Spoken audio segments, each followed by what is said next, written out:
Silent treatment feels childish, but it works on adults for one reason. Your nervous system treats silence like danger. Your brain starts scanning for what you did wrong, and suddenly you're chasing. Even if you weren't the problem, that's the trap. The silent treatment isn't space. It's a control tactic. It's punishment through withdrawal, designed to get you to apologize, over-explain, or surrender, just to make the tension stop. Here's the reversal. You don't stop the silent treatment by getting them to talk. You stop it by removing the payoff. In behavioral psychology, that payoff is your attention, your urgency, and your emotional labor. When those disappear, the tactic stops working on you.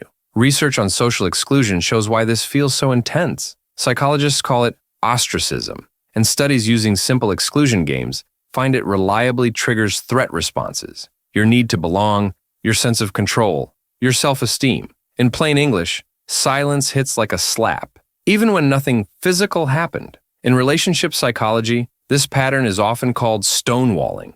Researchers like John Gottman flag it as high risk because it blocks repair and keeps stress stuck in the body. Here's the one move that shuts down its power. You treat silence as a boundary issue, not a mystery. You set one condition for re-engagement, and then you stop chasing. Here's how to do it, step by step. First, do a quick reality check. Healthy cooling off has a time frame, a purpose, and a return. Punishment is vague, cold, and designed to make you anxious. If you're walking on eggshells, it's not space. Second, you send one short, calm message that sets the condition. Not a speech, not a plea, just a standard. Something like, I'm happy to talk when we can do it respectfully. I'm stepping back until then. That's it, one message. Then you stop. Third, you remove the reward. This is the part that makes it work.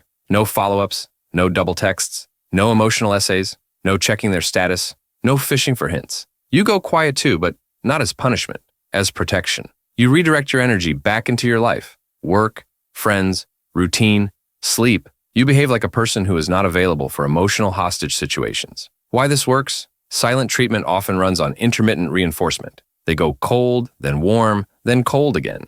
That unpredictable pattern is the same mechanism that makes people addicted to slot machines. Your brain keeps chasing the next win. When you stop chasing, you break the loop. Fourth, you set a consequence that's real, not dramatic. Real. If someone uses silence to control you, access changes. You don't reward the behavior with closeness afterward. You don't reset like nothing happened. You bring it up when they return, briefly, and you make it clear the relationship doesn't move forward with that pattern. If it repeats, you reduce access further. Now, let's make this practical in 3 common situations. In a relationship, the silent treatment usually shows up after you set a boundary or bring up a problem. Your job is to stay outcome-focused. You don't chase emotional closure. You keep your standard, communication with words, not punishment with silence. If they come back and try to move on without addressing it, you don't attack. You simply don't deepen connection until the pattern changes. At work, silent treatment looks like stonewalling.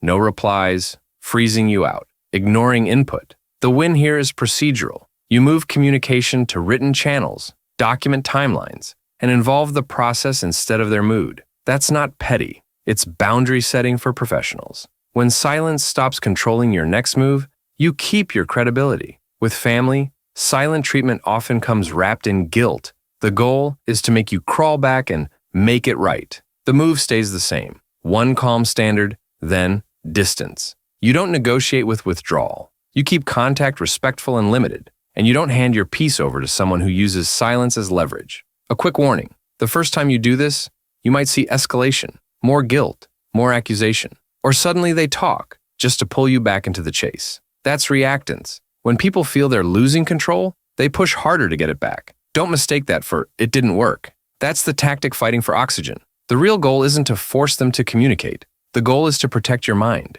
Once you stop treating silence like an emergency, the silent treatment loses its weapon. So do it once. Set the condition, stop chasing, and let access reflect the behavior. Comment, no chase, if you're done letting silence control you. Subscribe for practical psychology you can use. Turn on the bell so you don't miss the next one.